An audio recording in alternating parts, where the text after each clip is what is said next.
Hi, people. Good afternoon. How are you doing? I hope everybody is fine. I greet you all in peace and love and joy, prosperity, all good things.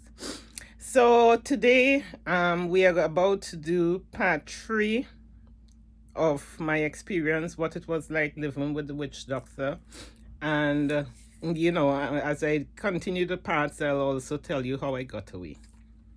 So this would have been late 29 to 2010 when I ended the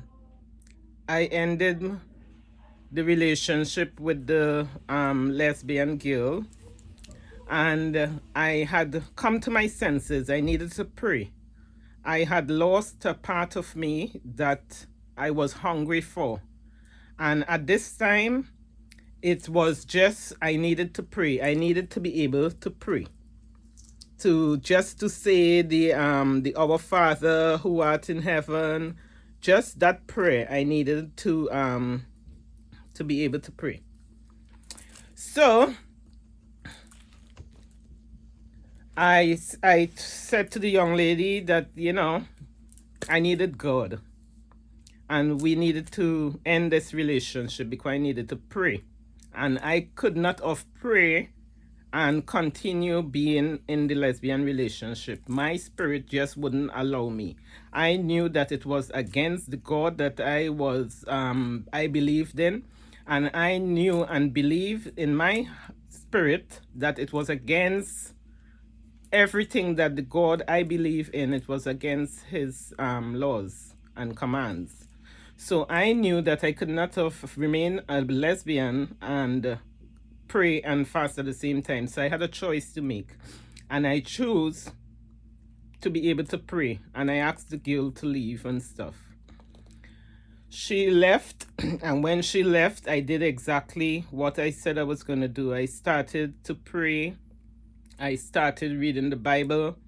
And my mindset started to change. Even though I was in the same situation, physically, mentally and spiritually, something was happening.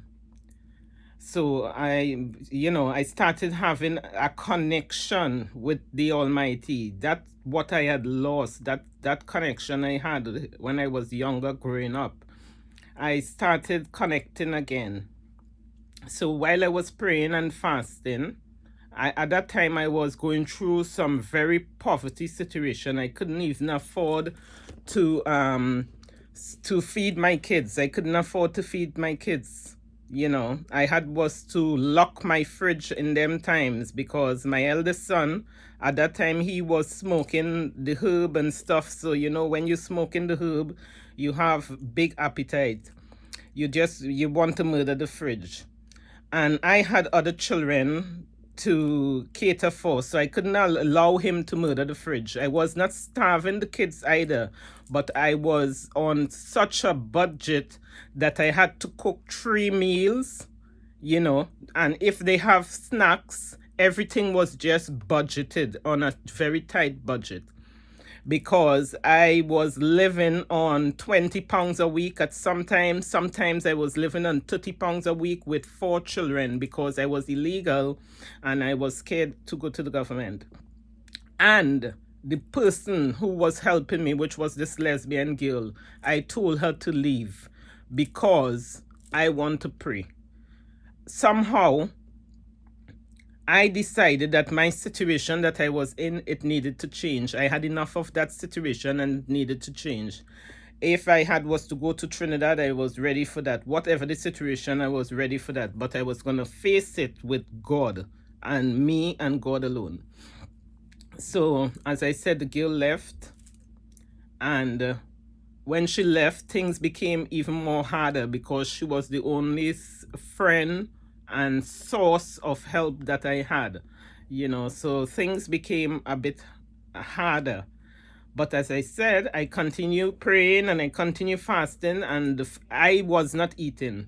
I was just drinking coffee and staying awake. Night after night, I was just drinking coffee and staying awake. But while I was staying awake, I was fasting and I was praying and I was listening to, there was a program them times on the television. You couldn't have seen the people, but you could have heard. It was like a radio program with this man. His name was Pastor Isaac. He was from Ghana, and he used to be praying over the channel and stuff, and I would listen to them, and they would be fasting and they would be praying, and I would be in my corner, listening and taking part in this fast and this prayer session. And I just decided one day, I look up in the sky and I was just having a conversation, and with, as far as I concern, God, because I know that he is invisible, but he can hear and see everything. So I was having a conversation and I said to God that, I explained my situation, that I can't even feed these kids. So from this day, I said, I know you are somewhere up there. I know you are hearing me and you're somewhere up there. So from this day, I am not going to eat until you answer me. And people, I didn't eat. I fed my children and I took the kids to school, back and forth to school. And in my spirit, I was feeling really good in my spirit. Straight down to the 12th day. On the 11th day, I felt good up to the 11th day. On the 12th day, I started feeling a bit miserable, like I needed a sign. I needed God to show me a sign that he was listening to me, that what I was doing was working. And my eldest son came home that day. He came through the door and I was in a mood. And he said to me, "Oh, what's wrong with you?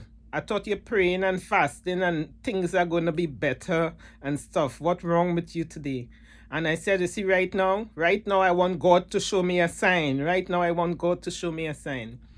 And the next day, people, what I was praying for at that time, as I said to you all, I was illegal, but I had my paperwork with a lawyer, and it's been with the lawyer for like 10 good years. That paperwork was sitting with the lawyer, and I wouldn't hear nothing from them. Nothing would happen. Nothing wasn't happening at all. But on the when my son said, "Oh, what's wrong with you?" and stuff, I said, "Right now I want God to show me a sign. Right now I want God to show me a sign." The next day I had a phone call, people, and God did show me a sign, a big sign too. The next day I had a phone call from my lawyers, because by now I had new lawyers, and the old lawyer, I wasn't hearing no joy from them whatsoever. So by now I had got some new lawyers. So I had a phone call from my new lawyer telling me that, the Home Office have responded to my application and I was granted indefinite leave, and my children was also that was on the 13th day. So I prayed and I fasted, as I said, when I couldn't take anymore. And on the 13th day of that prayers and fasting, because my mind had set, I had enough of this situation, and I had decided that I was not going to eat until I saw God answer. I wasn't going to eat at all. I had made up my mind. But thank God he answered on the 13th day. When he answered on the 13th day and I got that message from the lawyer, I still didn't want to eat. Now I didn't want to eat, because I realized that what I was doing was working. So I continued, and that gave me encouragement. It gave me the strength to continue. I prayed and I fasted my way out of all my situations, every situation. I prayed after I got the paperwork. I prayed and fasted. I got a job. I bought a vehicle, and I started a brand new life. But as I said, my mentality started changing while I was doing the prayers and the fasting in those 13 days. I would have dreams in the night. I would have spirit talking to me directly, the Spirit of the Almighty talking to me directly, positive spirits and energies. And one of the first things that I was told to do was to cut off people. Those people, my ex-in-law and the ex-man from Ghana. Those was one of the first instruction I had, to separate myself from these people and stop telling them my business. Those was one of the first instruction that I had. Excuse me. So I did exactly that. I started keeping a low profile. I wouldn't tell nobody my business.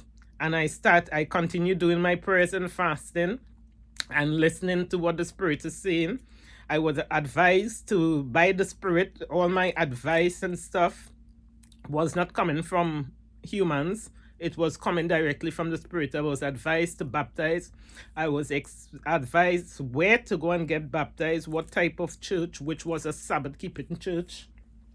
And I got baptized. Then I was advised spiritually as well to leave the location where I was at. And at that location, it was a house. What after I left the wizard man, I had gotten that house from the government. But he was staying also in that house. He was staying in that house with me also, and he always used to come in that house, and there always used to be like strange objects. Every time he come, there would be something shows up, some strange something like a teddy bear, something strange would show up that was not in your house all the time, you know. And one of the item used to be a clown thing, a kind of clown teddy bear always used to show up behind him, and he would because because I had a son with him, they would use the children as a mean of contact to bring these things into my home. So he would bring it like if he's bringing it as a toy for his son, and I will keep throwing away this thing, and this thing would keep reappearing. Anyway, as I said, I prayed, I fasted to get my job and stuff. The Spirit advised me to be quiet and stop telling people my business and to keep away from these people. So I started doing exactly that. Kept a low profile. Now, where we were living, it was the valleys. So the people up there, they were very, very racist. We had a lot of racist problem. My kids had racist problem. I had racist problem for a while, The people was very racist. So I was, big people were encouraging their children to hit on my children because my children was black, and one of the neighbor, we had a neighbor where he was encouraging his son to hit on my son, and he would tell his son, you got to show him who is the boss and stuff. So we had all these ignorant, horrible problems. Big woman throwing words for my daughter. Big woman with 6-7 children living next door to us and throwing words and looking for fight with my daughter who is a minor. We had a lot of problems like these. So I decided, the Spirit told me to get away from there before I hurt somebody. Because as I said, we had a neighbor, and this neighbor, she was a big woman. She had about 6 or 8 kids, and she was picking on my daughter. And one day I went to bed and I thought some evil thoughts to hurt that woman. And then a spirit came to me and said to me, if you do what you want to do to that woman, you will make newspapers and you will end up in prison. And what will happen to your children? And what will happen to that woman, 8 children? So instead of hurting that woman, I decided to use that energy wisely. So I decided to report the matter, so I will have documented evidence. And I also decided to use that as a escape route. Use that racist problems I was having, gather all the evidence I could have gathered. Every bin they tip over, the more they do, the better for me, because I was gathering evidence physically and digitally, gathering evidence so that I can use it to strengthen my case to get out of there. That's what I did. But I did it all quietly. I did not tell this ex-wizard man. He always used to be there. He wants to know what's going on. If he don't phone, he will pay you a surprise visit by your house because he needs to know what's going on. But my spirit say to shut up, don't tell them what's going on, and keep a low profile. So I was doing that. So when we decided that I am going to leave that house, I kept it quiet. The only person who knew was that man from Ghana who I was listening their prayers on the radio and so on. Somehow we got in contact with that person. I never met the person or see them face to face, but that man was used to phone me up every morning. It's like a spirit of the Almighty put it into the man's spirit to phone me up every day while I was going through that process. And he would phone me up and he would pray and, pray and clear the way spiritually. You know what I mean? I needed, they say where 2 or 3 is gathered, the Lord is there. At that time, it was just me alone gathered. So God sent somebody else to gather with me so then I could have the footpath that I needed in the spiritual realm. I didn't even know this man from the way. This man would phone me up in the morning and pray with me before I go and do certain documents and certain business appointments I was doing at the time to get out of there. So yes, this man was my the only support. He would phone me up and we would pray and I went forward.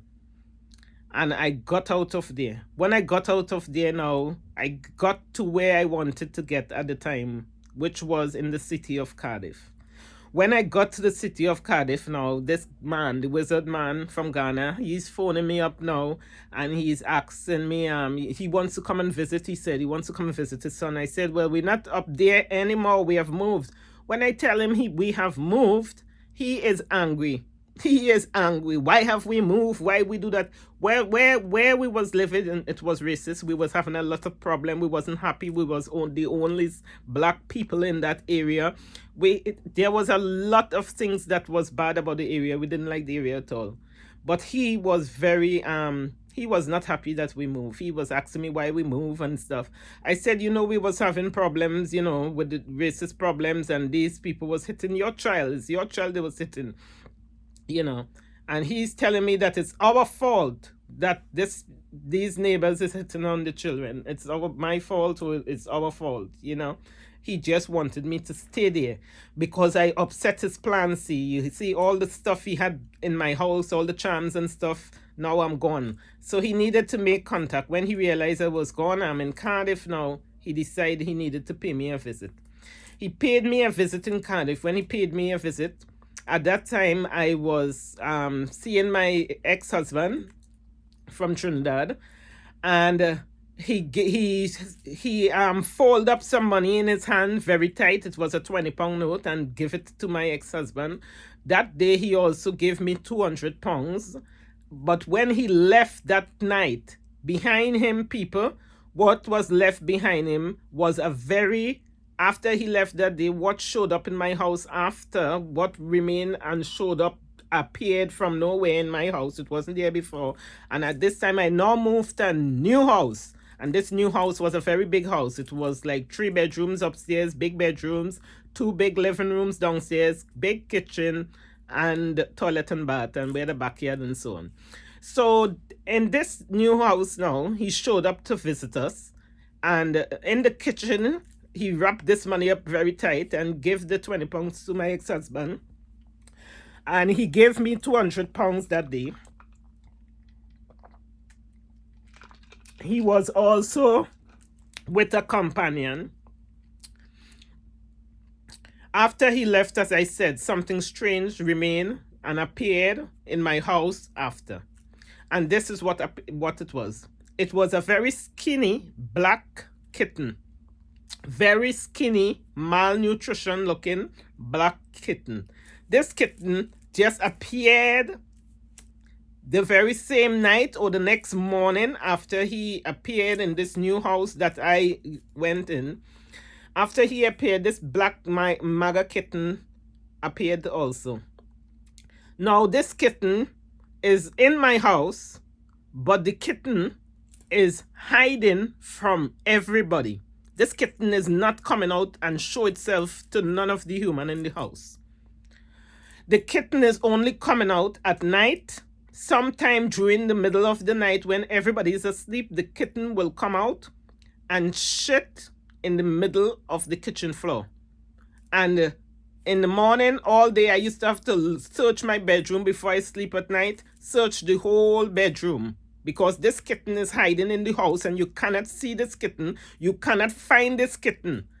But you know the kitten is in the house because every morning you will get up and you will meet the evidence of a load of shit in your kitchen floor, in the center of the floor.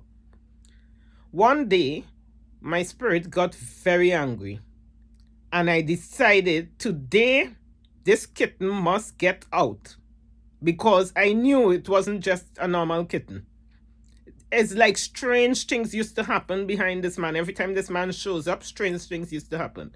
At this time, when this was happening, I was pregnant with my daughter, who is now 10, 11 years. I was pregnant with my daughter when this black kitten showed up and disappeared. The kitten just vanished. The kitten, nobody can see this kitten, but the kitten coming out at night. One day I decided enough is enough. This kitten must leave and get out my house because somehow, at that time I didn't understand deep spiritual thing like I do now. I didn't have all this knowledge that I do now, but I knew it was connected to he, and I knew it was connected to he witchcraft. I knew it was connected to some kind of witching something. So I decided this kitten must get out this day. I searched the whole house, room by room upstairs. And I make my way downstairs. I search the both living room, room by room, every cupboard downstairs. And I lock the doors. After I done search, I lock up all the doors.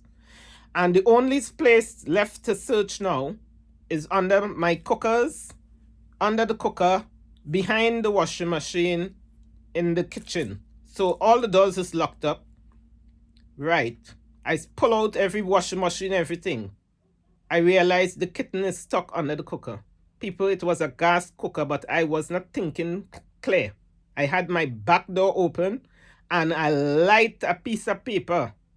I light up a fire, a piece of newspaper. I lighted a fire and I just send it under the gas cooker. I was not thinking that this could blow up and I could be dead. I was pregnant at the time. I wasn't thinking at all. All I knew this kitten had was to go. Thank God the gas, nothing didn't blow up. And that kitten get the hell out. It gets some bun and it get the hell out.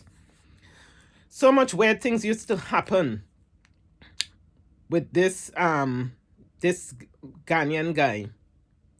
So much weird things used to happen. And we started putting pieces together. The Spirit of the Almighty started helping us putting the pieces of together. And as I said, many times we would have information. I would have witness. I thank God for that. Because otherwise, these stories, even my family, very close ones, many of them don't say I'm mad. But the very close ones would have say I'm madder than mad. But thank God, many of these, like this cat story I'm telling y'all, my children witness it. And my ex-partner, ex-husband, he witnessed it also. You understand? And many of the other stories that I have told where we had information, we've been building up our stories for a matter of years, you know, and putting the pieces together, where we used to have information before they make their move. I would know what the Spirit would tell me what they are going to do. And I would tell my husband and tell my kids. So we would know, and we'll be sitting there. Maybe the kids and my husband, they all maybe thought I was crazy at the time. But these people would come and do exactly what the Spirit says. So now if we knew it beforehand, and then they come tomorrow and they manifest the same thing, we cannot be crazy. I cannot be crazy. But I take no glory for it. All glory goes to the Almighty for revealing and exposing the secret. You know? All glory goes to the Almighty. These people was doing some serious witchcraft. Yes, that black cat incident, that was a very scary. It was scary. After that, I scared of black cats. I don't want black cats around. Because they appear only at night. It come and shit in the middle of your kitchen. You don't see the cat all day. You wouldn't see the cat at night neither. But in the middle of the night, the cat know where to come out and do. That wasn't a normal cat. Most cats need food, you know. This cat was a weird cat. Very weird. So this is part 3 of the experiences living with the wizard. We will continue part 4 and onwards as we go along. Also, another thing again, after you remember I told y'all that this wizard guy, he had ex-wife. After I told him, he couldn't help me and we should go our separate ways and so on. I can't help you either, go yours unless right. He married this young lady. After the young lady left, he got a cat again, and they love cats. He told my ex-sister-in-law to get a cat as well. She was meant to get a cat as well. In apparently the cat, there's some kind of connection with the cat and their magic and so on. There's a connection. They love the cats. So after his ex-wife gone, the lady that I said she was very timid, and she was a kind person. She was good to my kids, that lady. After the lady went, he got a cat as well. And he named the cat after the ex-wife. And he used to stroke the cat, and when he sit down to do his magic at night and stuff, he got the cat there. Now that I understand spiritual things, and he also named the cat her, so he was basically channeling her spirit through that cat. So he named the cat half of his name and half of her name. And he used to sit there with that cat and do his magic with that cat. That was a weird cat as well. That cat used to just sit down and stare at you. And then he would come home and tell you what you are doing and what you're not doing. And what you was doing and what you wasn't doing, like if you had a camera in the house. One day I told my sister, one of my sisters, I said to her, girl, the cat just used to come and sit and stare at you like a human being. Weird. I was gonna go and kill your ass, drop it somewhere. But my sister told me, no, Natalie, don't do that. She talked me out of it, so I didn't do it. But that cat was a weird cat. It wasn't a normal cat neither. He was using the cat to do evil. So some of these people, and them, you have to be careful. You got to be careful. That man, as I said,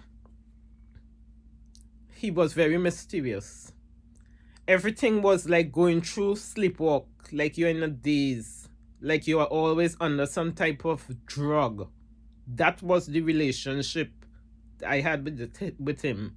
I think I came awake after I left him and went with the lesbian. I think, I waked up a bit, because before then I was just like walking through life sleeping. Okay, so as I said, this is part 3, and we would leave it here, give it a little break, and we will continue with the rest of these stories. Have a blessed weekend wherever you're tuning in for, and we shall catch up soon again. God bless. Peace and love. Bye.